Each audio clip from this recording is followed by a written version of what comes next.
Elle est incontournable, peu importe la saison. La pomme de terre. Dans les rayons légumes des grandes surfaces, c'est un produit très convoité. Seulement, son prix a explosé en quelques mois, plus 42,8% depuis le début de l'année. Oui, ça se voit là. Ça se voit même que les rayons ne sont pas vides, parce que c'est énorme quand même comme augmentation. J'ai pas fait attention parce que j'en achète rarement, donc voilà. Est-ce que vous en consommez moins? Oui, mais pas beaucoup moins, un petit peu. On est des grands mangeurs de pommes de terre à la maison. Bon, après, je peux me rabattre sur des pâtes, du riz, mais ça a augmenté aussi, donc je mange des pommes de terre quand même. La raison de cette hausse, la sécheresse inédite de 2022, qui a engendré une récolte catastrophique avec des stocks anormalement bas. Donc ça, c'est une variété précoce, de variété Adora. Arrêtel, ce producteur en vente directe, a comme tout le monde dû augmenter ses prix. Même si les pommes de terre sont belles, on a quand même des calibres qui restent assez limités, quoi. C'est un cumul, hein, un manque de volume en 2022 qui se répercute donc par une jonction récolte 2022-2023 difficile. Ce sont les fortes chaleurs et le manque de précipitations avec des très forts niveaux d'évapotranspiration qui nécessitent de l'eau. Alors on a eu la chance d'avoir dans ce petit quartier-là la possibilité d'arroser, ailleurs non. Donc encore une fois, la récolte annoncée va être assez maigre en volume. Avec la météo capricieuse, s'ajoutent des coûts de main-d'œuvre, de mécanisation et de conditionnement de la pomme de terre. À la fin, ce sont plusieurs dizaines de centimes en plus sur le ticket de caisse. Une situation qui ne devrait malheureusement pas s'arranger dans les prochains mois.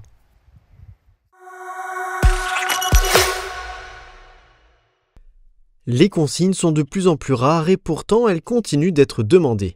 Seulement 13 gares en France permettent encore aux voyageurs de déposer temporairement leurs bagages dans des consignes. Les autres ont fermé petit à petit pour des raisons de sécurité et de rentabilité. Dans ce sens, la SNCF a trouvé une solution en partenariat avec la start-up Nanibag. Désormais, il sera possible aux voyageurs de rechercher hôtels et commerces à proximité de la gare afin d'y déposer leurs valises. Le tarif est de 6 € par jour et par bagage, à régler en ligne avant le dépôt. L'occasion de profiter de certaines destinations sans être encombré.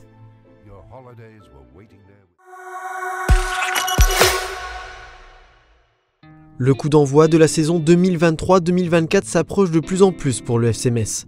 Sur les terrains de Frascati, les Grenats se préparent pour la prochaine échéance. Le déplacement à Rennes ce dimanche à 17h05 dans le cadre de la première journée de Ligue 1. Le tout sous les yeux des supporters présents pour la séance du jour. L'occasion de leur demander leur ressenti sur ce nouvel exercice en Ligue 1. La saison elle s'annonce excitante parce que on sort d'une saison un peu historique, une remontée incroyable de Ligue 2. On a l'habitude de faire l'ascenseur, mais on espère vraiment bien débuter cette saison déjà d'une part, et puis avoir notre maintien parce que c'est quand même l'objectif très clair, je pense en tout cas cette année. Ça va être, je pense, dans la continuité de la Ligue 2. Là, c'est un bon groupe, on a un bon groupe, avec un peu de recrutement qui a été fait. J'espère que ça va bien se passer pour la Ligue 1. Et puis on est à fond pour le FC Metz. Je pense que le retour en Ligue 1 va être dur. Après, il va falloir déjà garder des éléments comme Georges Mikotadze, qui est un élément important pour moi.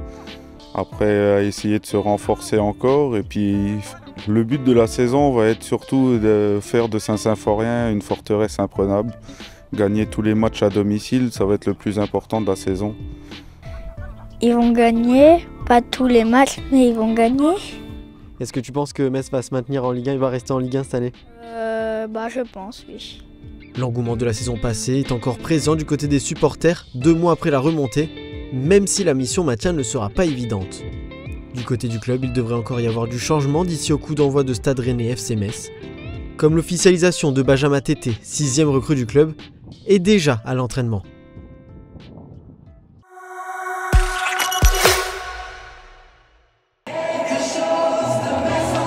Thierry Weisman n'est jamais le dernier pour mettre en avant son club de Metz Handball.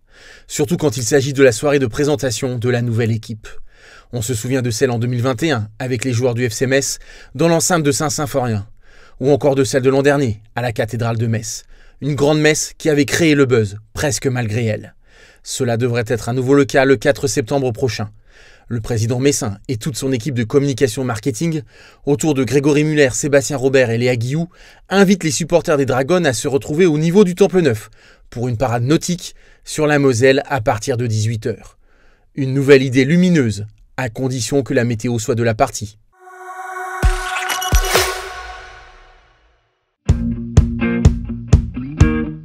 Elles font rêver les petits et les grands enfants. Dans les prochains jours, des montgolfières devraient s'élever dans le ciel, ici au parc de Brieux, à Mézières-les-Messes. Et pour cette 33e édition, l'équipe s'occupe des préparatifs depuis un moment déjà. Ça fait 8 mois facilement de préparatifs. Il y a surtout la recherche du directeur des vols. Et pour trouver un directeur des vols aujourd'hui agréé, c'est pas une mince affaire. Ça a pris plusieurs mois. Il y a la réglementation, il faut déposer une demande 120 jours avant la manifestation. Elle est agréée par le préfet. À partir de là, on fait un dossier de demande de manifestation qui doit être remis dans les 70 jours avant la manifestation. Et ensuite, on prend les avis de la DGAC, de la Direction Générale de l'Aviation Civile, de la DSAC, etc., de la préfecture, de la gendarmerie. Et seulement après, on vous donne l'avis favorable. Mais en plus de tous ces avis favorables, c'est aussi la météo qui doit l'être. L'association ICAR mise donc également sur une programmation festive pour attirer le public dès vendredi. On a 5 jours d'animation totale, avec le vendredi 60 ans de chansons françaises avec des artistes locaux.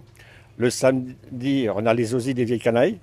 Le dimanche, la fête de la bière, animée par Franz Peter. Le lundi, soirée avec les Osies de Michel Sardou. Et le mardi, une journée spéciale qui dure toute la journée et la soirée, dédiée aux enfants.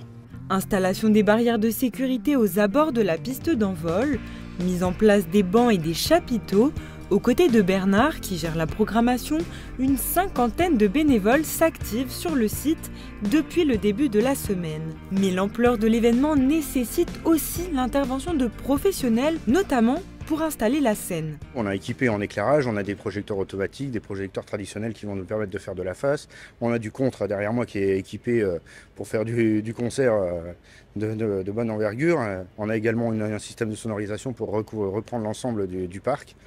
Et on a 2 écrans de chaque côté de la scène pour justement diffuser des images, diffuser les sponsors. Toute l'équipe de Grégory est donc à fond les ballons pour que le public puisse profiter de la programmation musicale du 11 au 15 août, en rêvant bien sûr de montgolfières dans le ciel.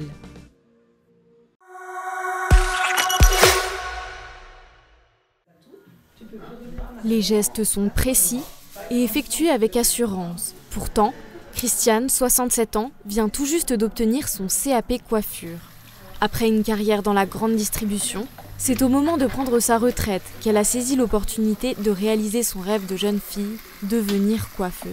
Un challenge pour cette jeune retraitée qui souhaitait rester active. J'étais 6 mois à la maison, mais ça ne me convenait pas.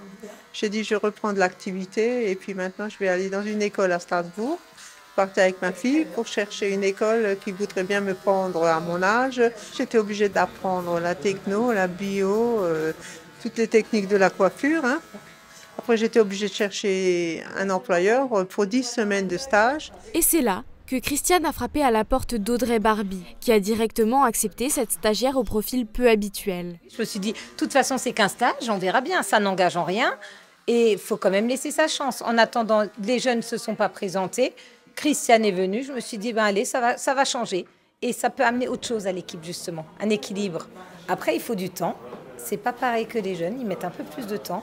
Mais elle est hyper motivée et toujours souriante. Et elle donne confiance aux gens parce qu'ils ont du mal à croire que c'est une apprentie à son âge. On dirait qu'elle fait ça depuis longtemps, c'est-à-dire elle va à l'avant, on voit que c'est une personne qui a déjà travaillé. Un âge avancé et un dynamisme qui font la force de Christiane, puisqu'après son stage, Audrey n'a pas hésité une seconde à embaucher la jeune apprentie. J'ai pu quitter le salon. Maintenant, elle m'a fait un contrat à 10 heures par semaine pour avoir de l'expérience et pour pouvoir maîtriser le métier. Et puis ça me comble, je suis épanouie totalement. Et ça me permet de voir du monde et puis de m'apprêter, de me coiffer, de me maquiller. Un équilibre aussi bien pour l'équipe et les clients que pour Christiane, qui, elle, a trouvé dans cette nouvelle voie professionnelle un rythme et un véritable épanouissement. C'est le nouveau visage de la sécurité routière de Moselle. Depuis le 1er août, le capitaine Nicolas Guillemin est le commandant de l'escadron départemental de sécurité routière. Il a sous ses ordres 106 militaires motorisés, répartis sur 8 antennes, entre la région de Metz et la Moselle-Est. Le nouveau commandant a déjà fixé sa priorité, l'environnement et la lutte contre les dépôts d'immondices et les dépôts sauvages. Le premier gros dossier pour le capitaine Guillemin sera la gestion du rassemblement évangélique de Gros-Tanquin qui aura lieu en septembre.